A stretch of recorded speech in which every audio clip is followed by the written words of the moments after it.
नमस्कार दोस्तों, बहुत बहुत स्वागत है हमारे यूट्यूब चैनल पे। आशा करता हूँ सब अच्छे होंगे। 11:27 है। आज थोड़ा सा मार्केट क्या पॉजिटिव लग रहा है। निफ्टी 50 0.50% एंड सेंसेक्स 0.51% थोड़ा थोड़ा चल रहा है। अब यहाँ पे बात करें तो क्या और हम देख सकते हैं मार्केट में।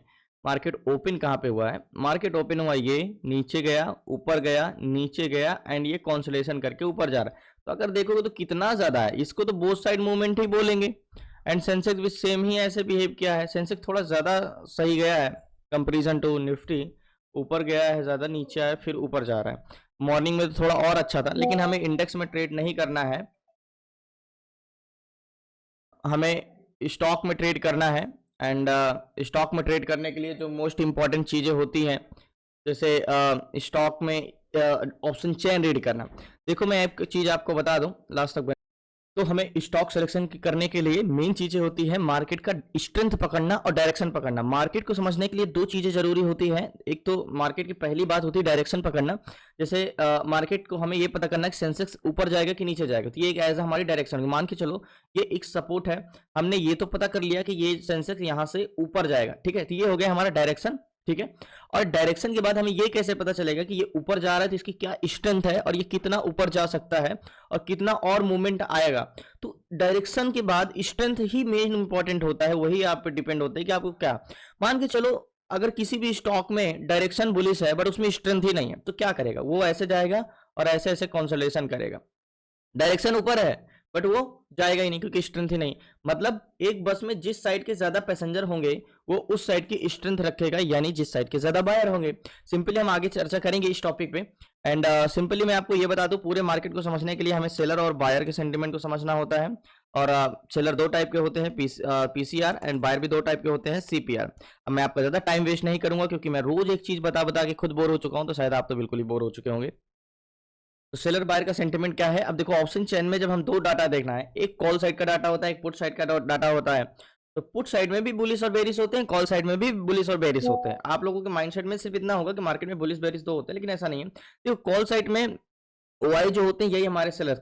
सेलर दो टाइप के होते हैं, call seller, put seller. Call seller काम होता है मार्केट को ऊपर जाने से रोकना, और पुट सेलर का काम होता है मार्केट को नीचे जाने से रोकना, ठीक है।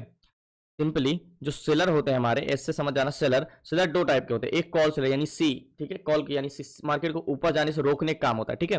और पी यानी पुट सेलर, मार्केट को नीचे जाने से रोकने का काम करता है, ठीक है, सिर्फ रोकने का काम करता है। तो इसको हम मिला के क्या बनाते हैं? पीसीआर, ठीक है, पीसीआर। और एक होते हैं हमारे सीपीआर। सीपीआर इसको हम बोलते हैं, C means call buyer, P जो मार्केट को ऊपर ले जाते हैं, पुट बायर जो मार्केट को नीचे ले जाता है, इन दोनों का रेशियो यानी सीपीआर। सीपीआर मार्केट की स्ट्रेंथ डिसाइड करती है, जो मार्केट ट्रेवल करता है उसको सीपीआर बोलते हैं। अब आप पीसीआर जरूर पता होगा, लेकिन शायद सीपीआर के बारे में थोड़ा कम नॉलेज हो, क्योंकि पीसीआर तो एक नॉलेजेबल कह सकते हो। अब देखो ये जो चार्ट है हमारा ना, ये हमें कोई रोल नहीं है इसमें। मार्केट में सिर्फ इतना रोल है एक लाइन ड्रॉ करने के लिए, और लोग 99% लोग चार्ट पे भरोसा करके ट्रेड लेते हैं। चार्ट एज एक मॉनिटर है। आप कंप्यूटर के अगर पार्ट्स की बात करो तो चार्ट का क्या रोल है? तो चार्ट का रोल सिर्फ एज मॉनिटर है। मॉनिटर किस रोल में आता है? देखने के काम में आता है। जो भी चीजें हो रही होती हैं वो सिर्फ एक दिखने का काम आता है, लेकिन क्या उसमें दिखना है, क्या कैसी चीजें होना है, वो क्या है? मेन तो सीपीयू पे डिपेंड होता है। तो मीन्स जो मैं आपका सीपीयू है वो ये है आपका ऑप्शन चेन, एंड ये मॉनिटर है। तो यहां पे क्या होने वाला है आप यहां देख समझोगे तब पता चलेगा। अब जैसे इतने सारे 200 प्लस स्टॉक हैं, 200 प्लस स्टॉक में हमें एक स्टॉक पिक करना है जो वन साइडेड हो, जो एक तरफा हो। इचर मोटर हो गया जैसे। अब हमें स्ट्रेंथ पता होना, जैसे इचर मोटर में कॉन्ट्रैक्ट ग्रीन है लेकिन 3472 कॉल बायर है। अब ये स्टॉक मूवमेंट कैसे करेगा? देखो अब मैंने इसमें कॉन्ट्रैक्ट ग्रीन है, अब मैंने इसमें चार्ट नहीं देखा इचर मोटर का, लेकिन हम सारी चीजें रेज कर। देखो ये स्टॉक क्या है? कॉन्ट्रैक्ट ग्रीन है पुट साइड का, लेकिन स्ट्रेंथ जो है पुट साइड का नहीं है, मतलब बेरिश नहीं है, बुलिश साइड का। लेकिन इस स्टॉक को जबरदस्ती नीचे ले जाया जा रहा है, ऐसे कह सकते हो, प्रेशर में आके जबरदस्ती ले जाया जा रहा है। लेकिन ये कहीं से भी सपोर्ट पाके भी रिवर्स कर सकता है, मतलब नीचे जाएगा, ऊपर जाएगा, नीचे जाएगा, ऊपर जाएगा, नीचे। मतलब एक प्रकार से देखो ये स्टॉक क्या है, जबरदस्ती नीचे दबाया जा रहा है, बट अच्छा कहीं सपोर्ट मिल गया तो रिवर्स कर जाएगा ये स्टॉक में। तो ये स्टॉक देखने में तो बेरिश लग रहा है, लेकिन एक्चुअल में ये बेरिश नहीं है, ये इसमें स्ट्रेंथ बुलिश है। देखो सिंपली मैंने क्या बोला, ये स्टॉक में कॉन्ट्रैक्ट क्या हुआ है? गैप अप खोला, नीचे गया, ऊपर गया, नीचे गया, ऊपर गया, नीचे। अब यहाँ से आपको लग रहा है कि नीचे जाने वाला है, इसको जबरदस्ती नीचे ले जाया जा रहा है, बस इसकी एक्चुअल स्ट्रेंथ नहीं है। तो मैंने क्लासेस में आपको एक चीज बताया ना कि ऐसे जब स्टॉक का डाटा रहता है तो आप ट्रेड तो कर सकते हो, लेकिन with confirmation, test and rejection and candles close, entry और छोटा से छोटा नियरेस्ट जो आपका टारगेट होगा वही लेना है बस, क्योंकि रिवर्सल बहुत जल्दी करते हैं। हमें वन साइडेड स्टॉक चाहिए। वन साइडेड स्टॉक का मतलब सिंपली ये है कि देखो मार्केट में तीन तरीके के मोमेंटम स्टॉक होते हैं जो वन साइडेड होते हैं, जो लास्ट तक जिसमें बाइंग आती है 9:15 से 3:30 तक, एक तरफा होती है बाइंग या सेलिंग, मतलब बेरिश जाए या बुलिश जाए लेकिन एक तरफा रहे स्टॉक। और दूसरे पॉइंट में होते हैं जो कॉन्सोलेशन कर करके ऊपर जाते हैं, ऐसे ऐसे स्टॉक में क्या होता है, आपका रिस्क नहीं होता। हो सकता है कभी आपको ज्यादा सेलर मतलब प्रतिरोधक बढ़ गए तो ये टारगेट ना दे, लेकिन आपका स्टॉप लॉस भी नहीं देगा, कॉन्सोलेशन करेगा, या तो ये कॉन्सोलेशन करेगा या तो ये टारगेट देगा, मूवमेंट करेगा, क्योंकि इसमें स्ट्रेंथ तो रहती है लेकिन दबाव की वजह से ये बढ़ नहीं पाता आगे। तो सिंपली हमें स्टॉक सिलेक्शन करने के लिए एफएनओ स्टॉक 200 प्लस स्टॉक में से एक स्टॉक पिक करना जो वन साइडेड हो, तो उसके लिए हमें सारे स्टॉक का डाटा जानना जरूरी होता है। ये मैं आपको चीज रोज बताता हूँ, शायद आपको भी इस चीज को रट गए होंगे। तो एक स्टॉक पिक करना है, एक स्टॉक पिक करने के लिए क्या जानना, डाटा जानना जरूरी है। अब डाटा हमें हर स्टॉक को कैसे पता, अब मैं आपसे ये बोलूं कि ऐसा है, मुझे ये जितने भी स्टॉक के डाटा है सबसे बेस्ट डाटा किसमें है मुझे फाइंड करके बताओ, तो आई थिंक मुझे इतना 200 स्टॉक फाइंड करने में मुझे लगता है 3 से 4 घंटे लग जाएंगे, 2 घंटे 2.5 घंटे तो लग ही जाएंगे, क्योंकि हर स्टॉक का सीपीआर पीसीआर देखना, हर स्टॉक का वैल्यूम देखना, ये सारी चीजें देखने में 1-1.5 मिनट तो लग ही जाएगा, 200 प्लस मिनट लगेगा। तो मेरे हिसाब से तब भी आप फाइंड नहीं कर पाओगे, क्योंकि जैसे जैसे आप आगे का डाटा देखते जाओगे पीछे के तो भूलते जाओगे। तो इसलिए जैसे मैंने आपको एक सीट्स दी है कि अगर 200 स्टॉक में से फाइंड करना है एक ही स्टॉक सबसे बेस्ट है, तो आपको 200 स्टॉक को जानना ही होगा, ये कोई शॉर्टकट नहीं हो सकता है। तो यहाँ पे जैसे मैंने आपको सीट्स दी है ये, तो यहाँ पे सारे 200 प्लस स्टॉक आपको मिल जाएंगे जो वन साइडेड है, जो एक तरफा है। तो पहले हम यहाँ पे सेक्टर की बात कर लेते हैं। तो आज कोई सेक्टर चला है तो वो है फार्मा सेक्टर। फार्मा सेक्टर 1.21% चला है, जो कि सबसे ज्यादा कौन स्टॉक चला है, ग्लेनमार्क एंड सन फार्मा अभी भी चल रहा है। तो लास्ट तक बने रहिए। एंड सबसे नीचे कौन है, private bank, PSU bank, financial service, यानी जितने भी बैंकिंग है वो ऐसे ही चल रहा है, तो वेट करते हैं लास्ट।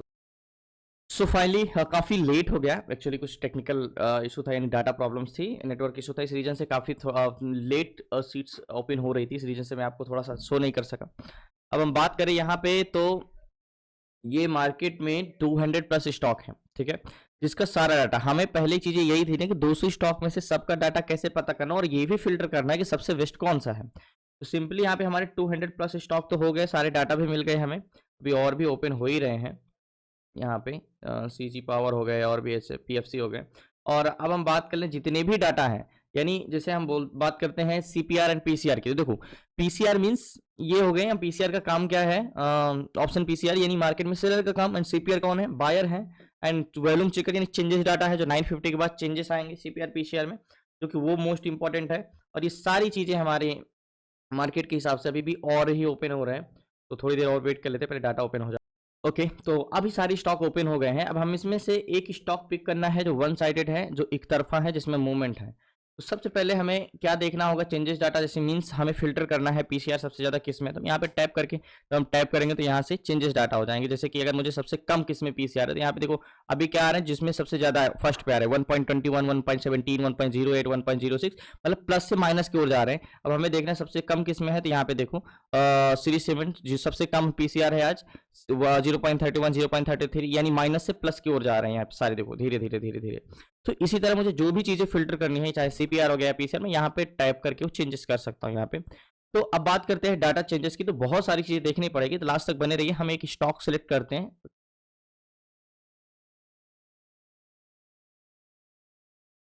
तो फाइनली मुझे एक ही स्टॉक मिल गया है। जेएसएल की बात करें तो हम सारी चीजें इरेज कर दें। अब यहाँ पे जेएसएल जो है, इसका पीसीआर जो है वो 0.61 का, यानी 70 के नीचे तो है लेकिन 61 के बहुत ज्यादा नहीं है। और जो उसका सीपीआर वो 3 है, 3.20 का, और 2.73 का चेंजेस है। और जो सीपीआर 3.20 है उसमें से 1.18 आज का चेंजेस है, मतलब जो चेंजेस डाटा हुए हैं, और 0.03 का पीसीआर का चेंजेस है। तो यहाँ पे सीपीआर देखो, यहाँ पे पीसीआर अगर हम बात करें तो आपको थोड़ा-सा यहाँ पे देखो, मैंने आपको हमेशा बोला है कि जब भी आप सीपीआर, पीसीआर का ग्राफ देखो तो एक चीज़ हमेशा याद रखना, इसको हमेशा 940 पे ही लगा के देखो, तभी आपको एग्ज़ैक्ट डाटा मिलेगा। तो यहाँ पर तो बहुत ही अच्छे से 0.56 से 0.61 तक आया है और यहाँ पे थोड़ा-सा कंसोलिडेशन कर रहा है। बट अगर यहाँ पे बायर की देखिए यानी ग्रीन लाइन की, तो देखो ग्रीन लाइन कंटिन्यू बढ़ रहा है। 940 पे लगाएँगे यहाँ पे तो देखो एग्ज़ैक्टली सीपीआर इसमें कंटिन्यू बढ़ता जा रहा है। अब मतलब सीपीआर पीसीआर दोनों बढ़ रहा है, हमने सीट्स पे देख लिया है कि दोनों चीजें हैं। अब एक बार हमें जेएसएल को ऑप्शन चेन में देखना होगा। जेएसएल एग्जैक्टली तो कॉन्ट्रैक्ट पूरा का पूरा गेन है, 1676 कॉल बायर है, 510 पुट बायर है, 1093, 1779। तो थोड़ा सा सेलर ज्यादा है, तो ये चीजें हो सकता है मार्केट थोड़ा सा कंसोलिडेशन कर करके ऊपर जाएगा, बट उसको जाना ऊपर ही है। तो थोड़ा बहुत यहाँ पे भले नीचे आ रहा है लेकिन वो ज्यादा नीचे नहीं आएगा, ये तय है। तो मार्केट ओपन कहाँ पे हुआ, यहाँ पे हुआ था जेएसएल। तो सबसे पहले इसमें ट्रेड लेने के लिए वन डे टाइम फ्रेम में लगाएंगे। तो वन डे टाइम फ्रेम में लगाने के बाद हॉरिजॉन्टल जोन की बात करें तो हॉरिजॉन्टल जोन हमारा ये होगा हॉरिजॉन्टल जोन।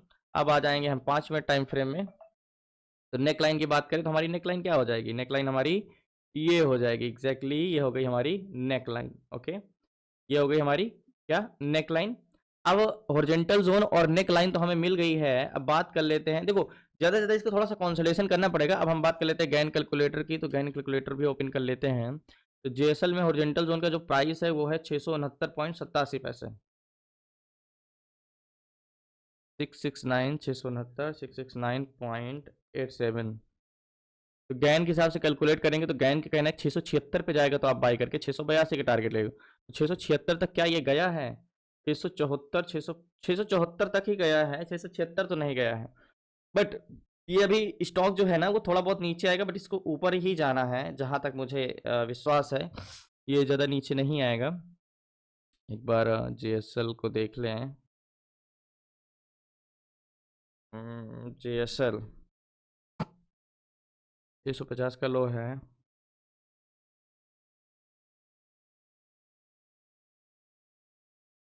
424, 464, 171 में।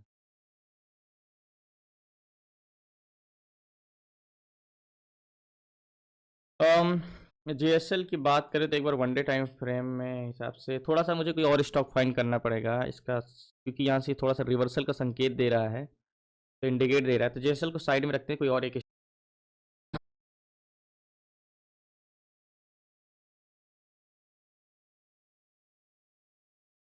तो फाइनली एक स्टॉक तो मुझे मिला है, वो है नौकरी करके। एंड नौकरी में पीसीआर अगर 940 के बाद लगाए तो बहुत तेजी से बढ़ रहा है। एंड सीपीआर की बात करें तो वो भी बहुत तेजी से इंक्रीज हुआ है।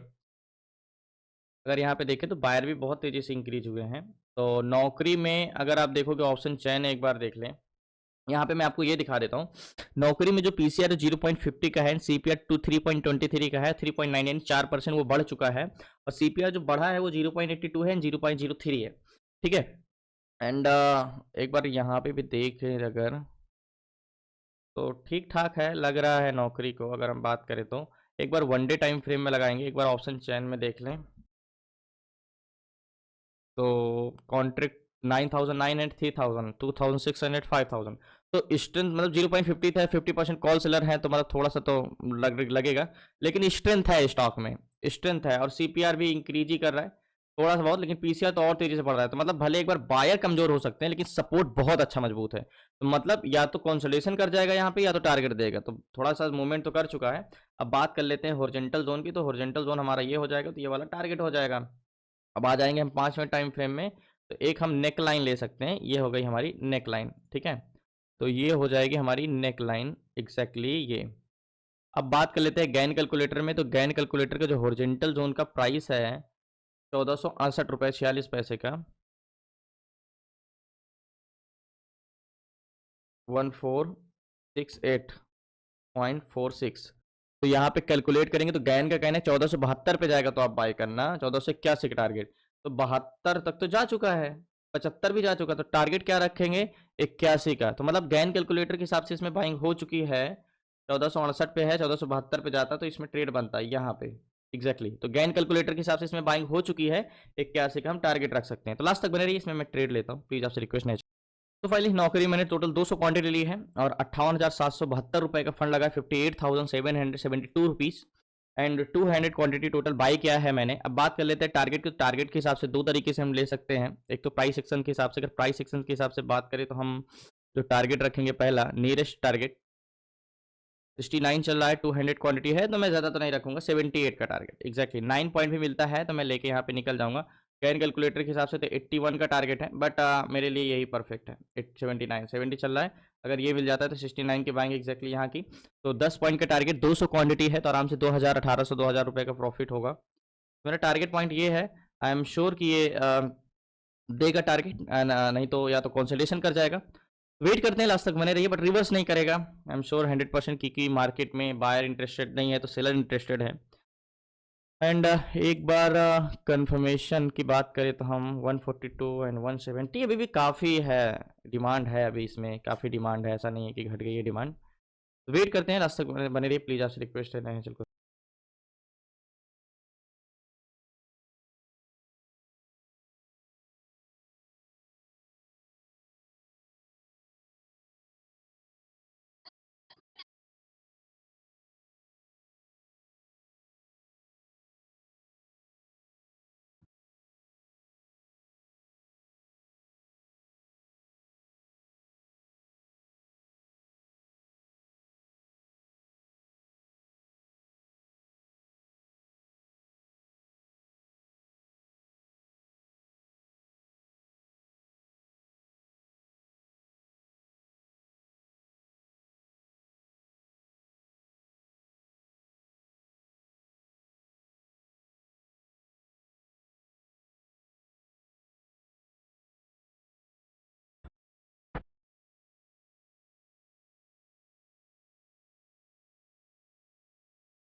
तो फाइनली टारगेट हिट किया, पोजीशन में स्क्वायर अप करता हूँ।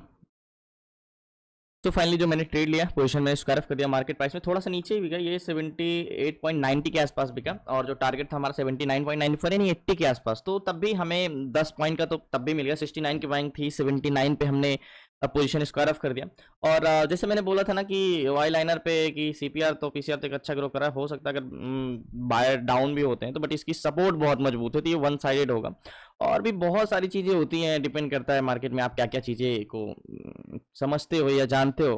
बट मैं इतना जानता हूँ, या इतने दिन से मार्केट में ट्रेड कर रहा हूँ, बट इतना तो जानता हूँ कि स्टॉक इंट्राडे, देखो बहुत सारे लोग आते हैं ऑप्शन ट्रेड, बैंक निफ्टी, देखो कहने को तो सब कहते हैं कि ऑप्शन सही नहीं है, ऑप्शन ट्रेड करना रिस्की है, बट क्यों रिस्की है ये भी इसका रीजन बताओ। आप बोलोगे कि ऑप्शन में लॉस बहुत हो जाता है, ये हो जाता है, तो क्यों हो जाता है, इसके पीछे का रीजन क्या है, कैसे करें कि हाँ हमें जब हो तो, भले हम आपको ज्ञान दे रहा है कि नहीं ऑप्शन ट्रेड करना रिस्क है और बैंक निफ्टी में ट्रेड करना रिस्की है, आप ट्रेड मत करो, उससे पूछो क्यों ना करें, मतलब क्या रीजन, तो बोलोगे बहुत रिस्की है, लॉस होता है, तो क्यों लॉस होता है, क्या करें कि हम महीने में 4 ही ट्रेड करेंगे, लेकिन आप ये तो बताओ कि कैसे करें वो 4 ट्रेड हम ढूंढें कि ये अगर होगा तो प्रॉफिट देगा ही देगा। तो ये जा बताना बहुत जरूरी होता है। तो हमें रिस्क होने का रीजन, रिस्की होने का बैंक निफ्टी का रीजन ये है कि जैसे हमने जेएसएल में ट्रेड लिया, नौकरी में ट्रेड लिया, सॉरी जेएसएल को तो मैंने हटा दिया था, नौकरी में हमने ट्रेड लिया और मैंने यहाँ पे डाटा देखा, तो मुझे पता है कि ये जो डाटा है इस डाटा पे मार्केट वन साइडेड ही रहेगा या तो कंसोलिडेशन करेगा, इससे ज्यादा कुछ चेंजेस नहीं होगा, तो मुझे इस पर कॉन्फिडेंस है। बट यही जब हम इंडेक्स में ट्रेड करेंगे तो उसमें हर 1 मिनट में डाटा चेंज होता है, ठीक है, हर 1 मिनट में डाटा चेंजेस होता है। हो सकता है 5 मिनट पहले मार्केट एकदम पॉजिटिव रहा हो, लेकिन 5 मिनट के बाद मार्केट एकदम चेंज हो गया हो, बदल गया हो और वो रिवर्स कर जाए। तो इसलिए आपको जब तक चेंजेस डाटा नहीं पकड़ने में आएगा तब तक आप ट्रेड नहीं करोगे। एक्जैक्टली अगर मैं आपसे बात करूं जो हमने ट्रेड लिया एग्जैक्टली क्या मार्केट भी पॉजिटिव गया? ऐसा कुछ नहीं है, मार्केट निफ्टी बैंक देखोगे जब से हम ट्रेड लिया तब से वो नीचे ही जा रहा है। तो फाइनली नौकरी में हमने ट्रेड लिया था, टारगेट दिया, और भी बहुत सारी चीजें होती है। इंडेक्स में ट्रेड करना बिल्कुल सही है, बट आपको अपॉर्चुनिटी पे ट्रेड करना है। अब अपॉर्चुनिटी कैसे मिलती है? जब तक आप चेंजेस डाटा नहीं पढ़ते हो तब तक वो चीजें आपको पता नहीं चलती है। बाकी धन्यवाद, शुक्रिया लास्ट तक बने रहने के लिए। प्लीज आपसे रिक्वेस्ट है, नए चैनल को सब्सक्राइब कर लीजिएगा। आपको सीखना है जो सारी चीजें स्टॉक मार्केट से रिलेटेड, तो डिस्क्रिप्शन में नंबर है, आप उसे व्हाट्सएप करके जुड़ सकते हैं। धन्यवाद आपका, शुक्रिया।